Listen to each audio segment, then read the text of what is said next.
Blog Talk Radio. Hello, world. Welcome once again to Tuesday Talk with Key West Lou. I am your host, Louis Patrone. Another terrific week behind us here. A lot of things are happening, and I'm going to get right into everything because we have a lot of territory to cover this evening, a lot of important material. Remember, if you want to call in and chat with me, the number is 646-478-5731. I repeat, 646-478-5731. The number is right on the screen in front of you. Give me a call. I'm going to start tonight with something that worries me, scares me. I think America, the whole world is looking at us this evening and will continue to look at us over the next few days to see how we are going to handle a situation, a crisis that has occurred in most other countries in the world on just about every continent, but has not happened to us in the United States. What am I referring to? I'm referring to those 50,000 children that in the last few weeks have moved, have walked from El Salvador, Guatemala, and Honduras, from Central America into Mexico, and from Mexico have walked into the United States. They're going into the United States through Texas. They're coming across the Rio Grande in rubber boats. These kids are 10 to 12 years old, basically, boys and girls. I saw a picture of them on the Internet today.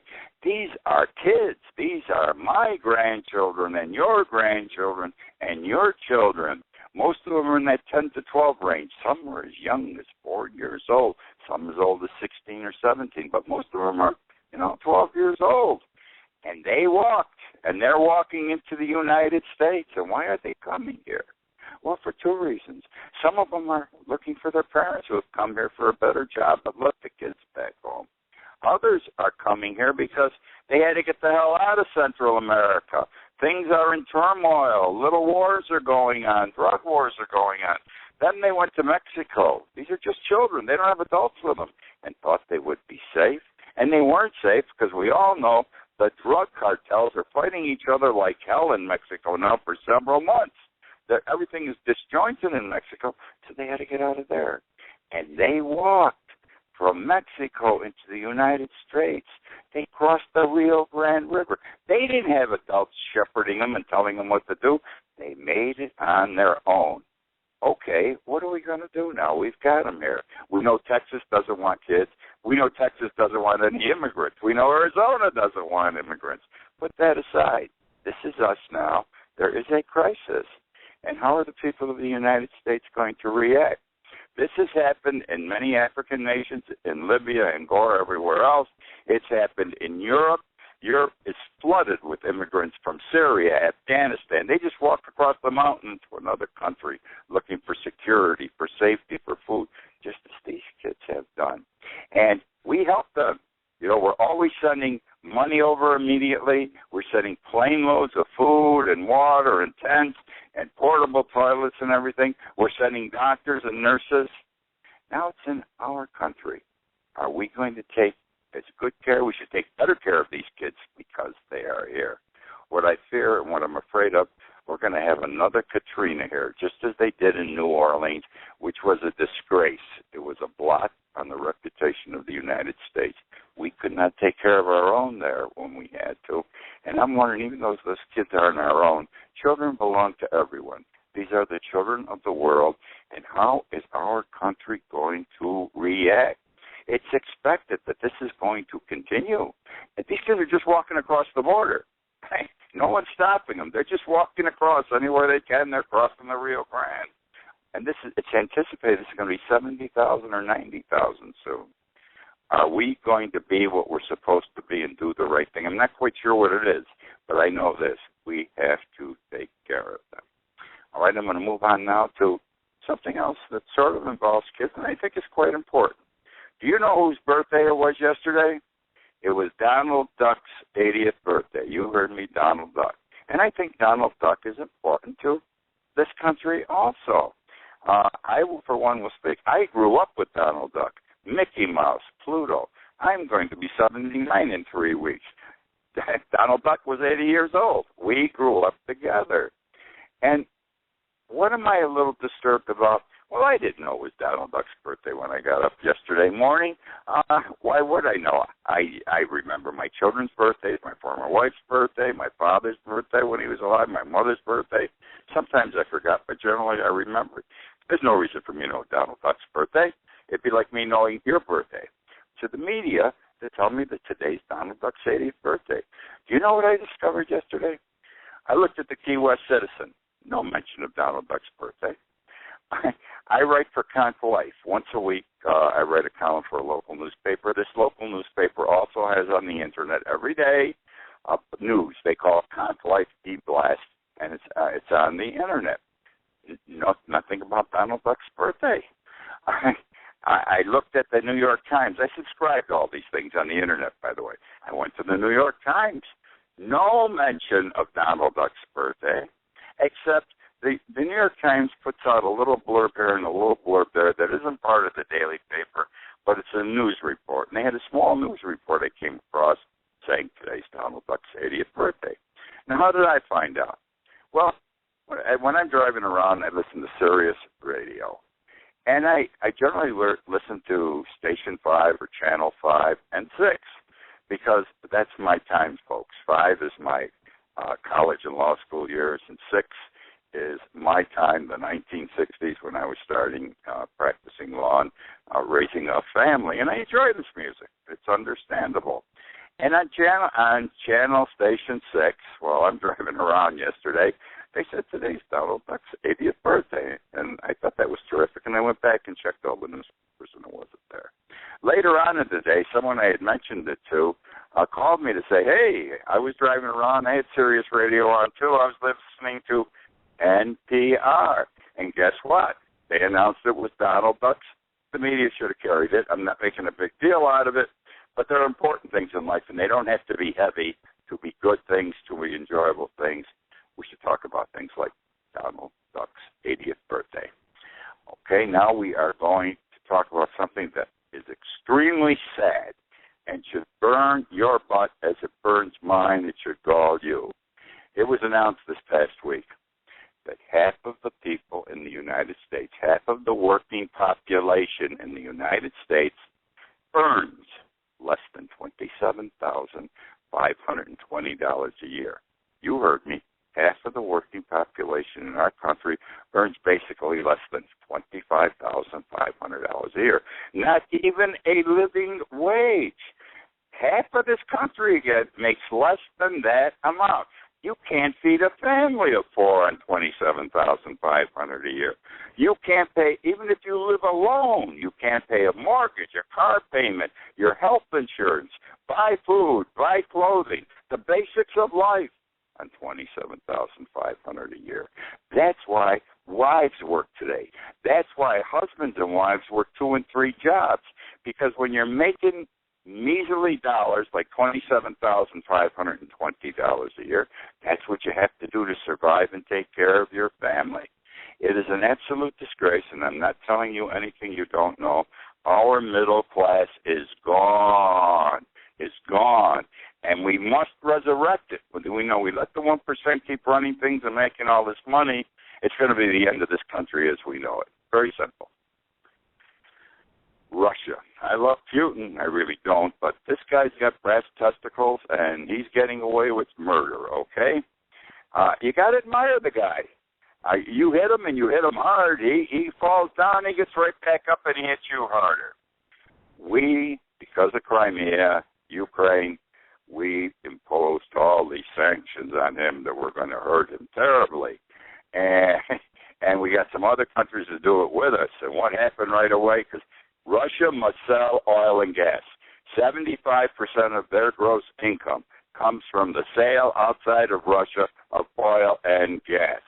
So what do? They didn't look to Europe anymore for sales. They kept what they had. He immediately turns to Asia, and all of a sudden he's making deals with North Korea, South Korea, a $400 billion 30-year deal with China, and the word is out that he is presently negotiating with Japan to build a pipeline across Russia, put it under the water at the tip of Japan, and supply them with gas on a sweetheart deal as he did with China.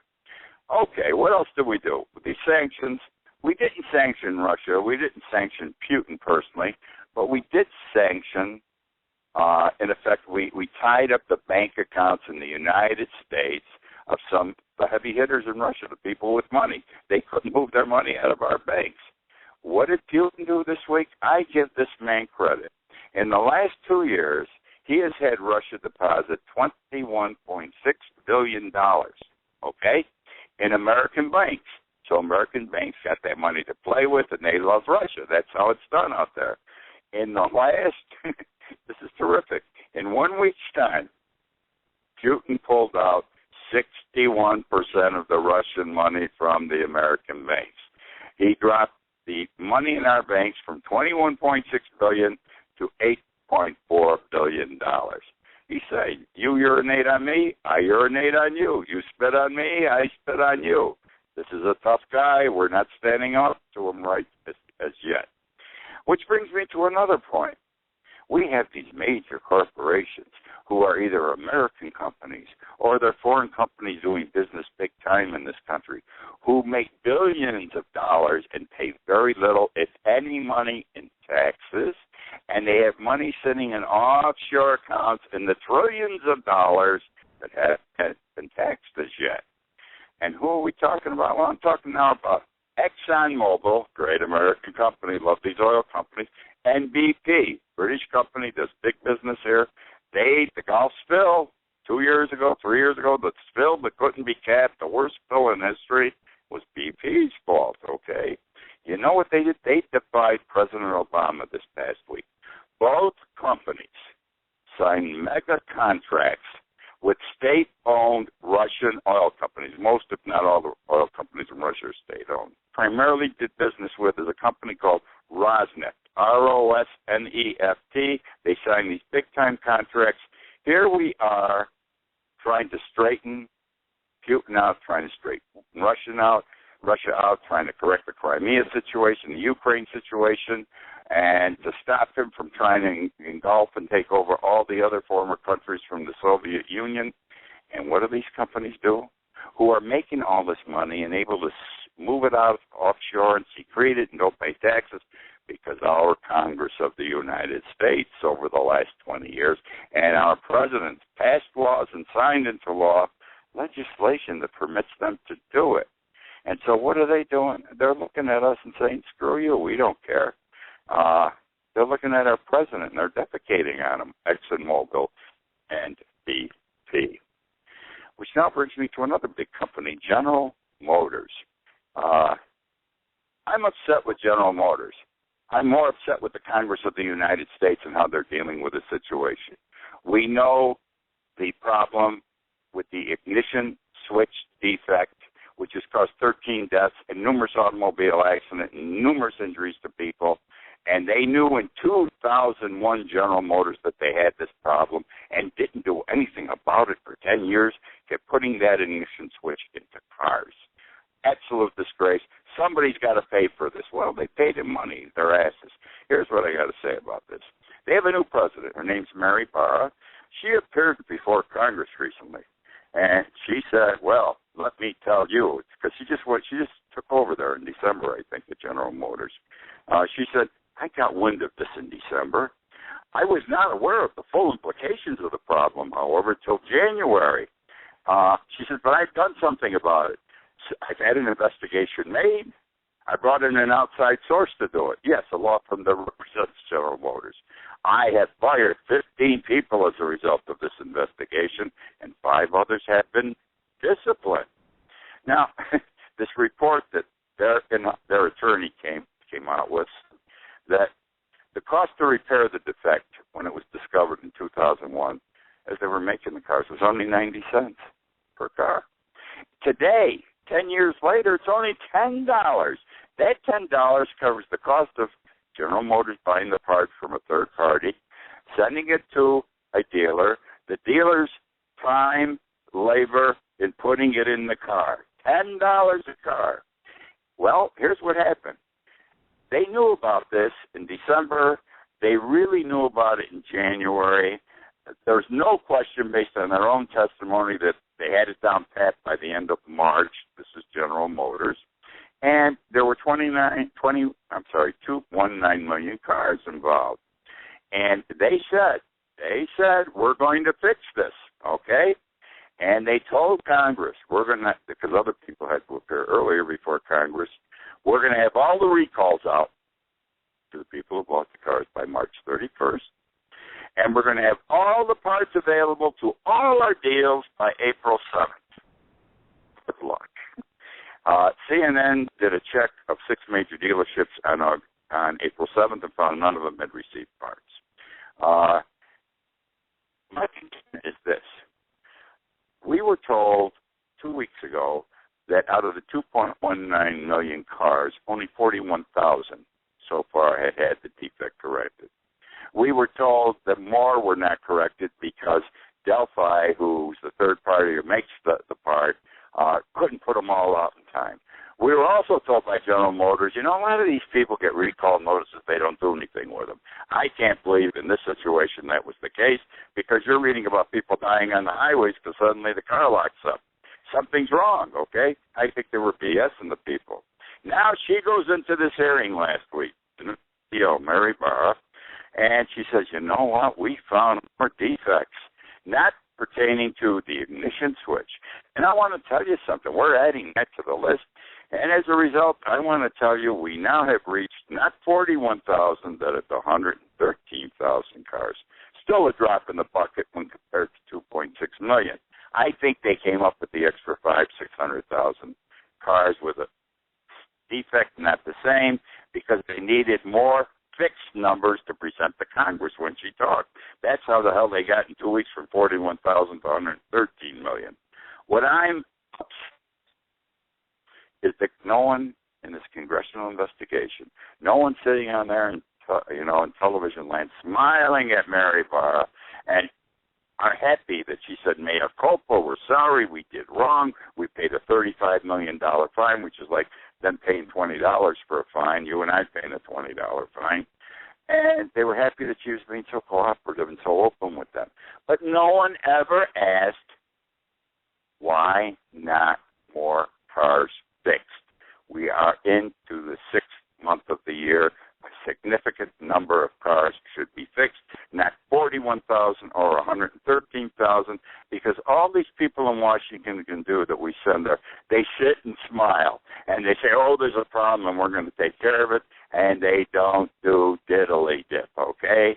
They're led by their noses by someone, in this case General Motors, because our congressmen and their staffs don't have the competence to question and get into the detail as to why. That's what I think. You don't have to agree with me. Now, I want to talk about something that I didn't know, and I learned, and probably you didn't know, or maybe you did, you're smarter than me, which many people are. I'm talking about public jobs, not working jobs that I would have or you would have. I'm talking about construction jobs. A new highway, a new school, a new fire station. Well, whether you are a village, town, or city, or a county, or a state, you bond to do this work. You bond. You go out and borrow the money, sell bonds to do the work. And what normally happens is the legislative body agrees, they vote, we're going to bond this project for $10 million because that's what it's going to cost. And then they go out and sell the bonds, and they get the $10 million to pay for the job, and then they pay the bonds off over a period of time. Well, a report came out this week. Guess what? All these jobs, if you got a $10 million job out there, $10 million job that's bonded, you know what the cost is for that job, really? It's twice the amount that was bonded. In this case, $10 million would become $20 million because there's interest built in. Think about how you make your mortgage payments. All that interest, well, there's interest on these bond notes. So a $10 million job is $20 million. A $100 million job is $200 million. No one ever tells us this. Why don't they do it the real way, the right way, the open way, and say, look, this is a $10 million job with interest. It's going to cost $20 million. That's what we have to bond for. They don't, or somehow it's not going to save them any money, but it's going to be more honest with the people. And our governments don't do that. And I don't know why. Because there's no question based on economic studies that infrastructure construction, the sticker price, has become a sticker shock because it actually doubles over the course of time that it is being paid. We're now going to go to Argentina. But before we do that, I'm going to go to Nazi Germany. Remember Joseph Goebbels? He was the propaganda minister for Adolf Hitler. Joseph Goebbels. The guy lied. He said, these aren't his words, tell the people a lie enough times, they'll believe it. He was a bad guy. He was the guy who said, he was one of the leaders of the Jews have to go down. We have to exterminate the Jews. That's the reason why we're having all our problems here. It was the Jews and the money. They screwed up the economy, and now Germany's suffering, blah, blah, blah. Well, Argentina has a Joseph Goebbels now. Argentina, their president is Cristina Kirchner. This week, she created and appointed to the position a new secretary, a cabinet-level position, Secretary for National Thought. Can you imagine? Argentina has a secretary now for national thought. She claims she did it to bring intellectuals together to think about joint project. I say BS, bullshit. What she's trying to do is control the news and make it lean to whatever way she and her government wants to be. And the only way she could do it, and this doesn't make sense to me, is create a secretary for national thought. Well, Hitler created one for propaganda. He had a propaganda minister. That's what he called him. So what's the difference? A lot of nice things happen here in the Key West area, and I want to talk about it. And it happens with fish and mammals and things of that nature. We're a very kind, loving area, not that other parts of the country aren't. But right now we got a couple of things in the news that I wish to share with you. Katherine. We all know Katherine. She's been on the national news. Katherine is a 14-foot great white female shark, weighs, 2,400 pounds or something. And they got a new thing going with these sharks. They have what they call these GPS trackers, and what they do is they push it into the dorsal fin, the fin on top of the fish, and whenever that dorsal fin breaks the water and comes up into the air, it beeps, it ping, ping, pings. So people here that are following the shark know where it is and what it's doing. Turns out that Katherine, they gave Katherine the name, started off in Cape Cod last summer, and all of a sudden she was down off Vero Beach, Florida. And then last week she was off the Keys. She was down here for about a week. She screwed around in the Keys out here, and that's not the proper word. She floated around. By the way, it's been learned for the first time that a great white can swim 100 miles a day. Last week she was between Key West and Cuba. She was heading for the Gulf of Mexico, and she's made the turn. She's not totally into the Gulf yet. Why is this important? Because scientists who understand and study great white sharks know that the great whites normally get pregnant in the Cape Cod waters. They also know that the great white female sharks give birth in the Gulf of Mexico waters.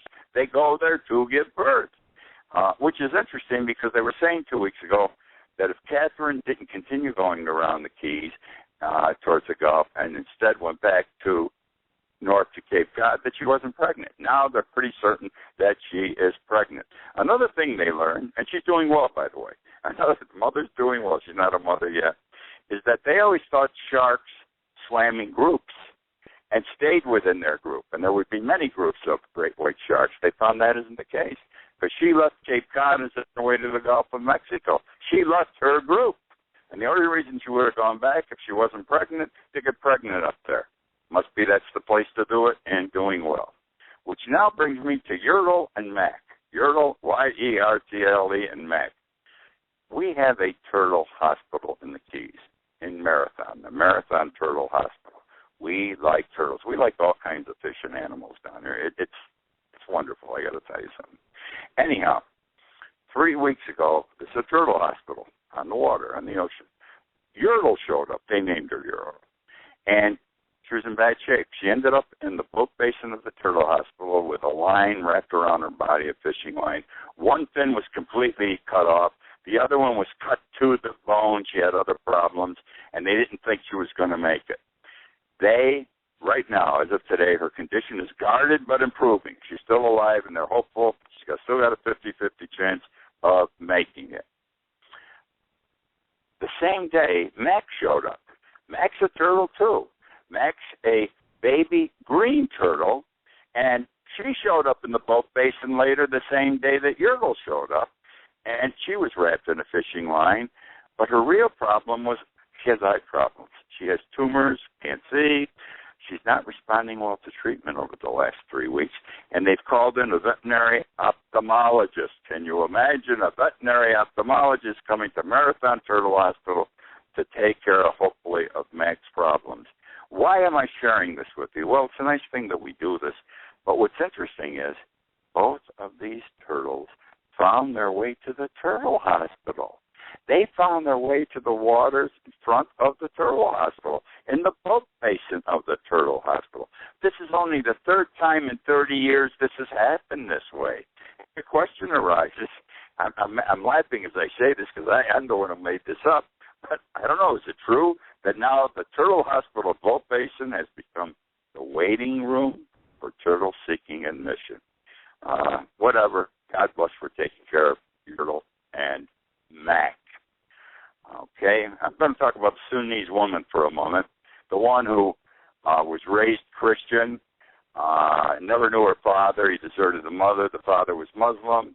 She married a Christian. She had one child and was pregnant with another, and the government said, in Sudan, the Muslim government, you can't be a Christian. Your father was a Muslim. And under the law, if your father's a Muslim, you must be a Muslim, so you must renounce your Christian faith, or we're going to kill you. Generally, they hang them, but in Sudan, not hang them. They crucify them on a cross. I wrote an article on this, if you recall. With her, they sentenced her to death by hanging, but she happened to be 8 months pregnant, and they said, look, we want you to give birth to the child. It was going to be a daughter, and we want you to nurse that child, to take care of it for 2 years, and then we're going to hang you. Well, and she refused to give up Christianity. She's put in jail, in a cell with her 20-month-year-old to take care of him, too, and squalor and bugs. For every description, it's a shitbox, the only way I can describe it. This pregnant woman, 8 months, has put it in there. Now, I've talked about this before. You've probably heard about it. It's in all the news media. And everywhere, all democratic countries are saying to Sudan, this is terrible, let her go. The Vatican saying this is terrible, let her go. You can't do this. And they were hard-ass, the Sudanese government. They're going to crucify her. This is a religious thing as far as they're concerned. Last Saturday, the Sudanese government said, a week ago Saturday, I'm sorry, the Sudanese government said, we're going to let her go. She had a baby, by the way, a baby girl. And the baby girl she's taking care of now in jail in the cell. We're going to let her go. But the next day they said, we can't let her go, because it's up to the courts to let her go, and nobody's heard from the courts on this issue for about 10 days. So she's still in jail. What bothers me even more is it just came out about 2 days ago that she, the entire time she's been in jail, has been chained to the wall. Her legs have been chained to the wall. She has been shackled. They didn't even take the chains and shackles off when she gave. She had to give birth, and I say this specifically to the ladies listening, while she was shackled and chained to the wall. How disgraceful. These people are crazy. Even more crazy are people in Washington that put up with this stuff and send our boys over to die to help these people and everything else. We should leave them all alone and let them take care of themselves and kill each other off. That's the show for this week. I thank you for joining me. The show is archived, as you know. You can, if you didn't catch it here, you'll catch it later on. It's on YouTube. I wrote a book, The World Upside Down. If you like my show, buy the book. You can get it on Amazon.com or BarnesandNoble.com. Nice talking with you this week. Please join me again next week. I love doing the show, and I love the fact that you listen in. Good night.